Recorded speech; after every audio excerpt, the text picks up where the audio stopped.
പ്രഥമ അന്താരാഷ്ട്ര rainbow tourism സമ്മേളനം നടന്നത് കാഠ്മണ്ഡു, നേപ്പാൾ. ഗുജറാത്തിലെ ഏത് ലോക്സഭാ സീറ്റിൽ നിന്നാണ് മുകേഷ് ദലാൽ എതിരില്ലാതെ തിരഞ്ഞെടുക്കപ്പെട്ടത്? സൂറത്ത്. 2024 ഹിന്ദി റേഡിയോ പ്രക്ഷേപണം ആരംഭിച്ച ഗൾഫ് രാജ്യം കുവൈത്ത്. 2024 ലോക അണ്ടർ-20 അത്ലറ്റിക് ചാമ്പ്യൻഷിപ്പ് നടന്നത് ലീമ, പെറു. ആദ്യമായി കേരളത്തിൽ പരീക്ഷണ ഓട്ടം നടത്തിയ double decker train Uday express. ബ്രിട്ടനിൽ നിന്നുള്ള ഇന്ത്യയിലെ ആദ്യത്തെ വനിതാ ഹൈക്കമ്മീഷണറായി ചുമതലയേറ്റത് ലിൻസി കാമറൂൺ. മാരക മയക്കുമരുന്നിൻ്റെ ഉപയോഗവും വിൽപ്പനയും വ്യാപകമായതോടെ അടിയന്തരാവസ്ഥ പ്രഖ്യാപിച്ച ആഫ്രിക്കൻ രാജ്യം സിയറ ലിയോൺ.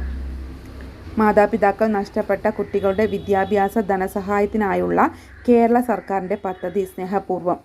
18 വയസ്സിൽ താഴെയുള്ള കുട്ടികൾക്ക് സൗജന്യ ചികിത്സ ലഭ്യമാക്കുന്ന കേരള സർക്കാരിൻ്റെ പദ്ധതി താലോലം.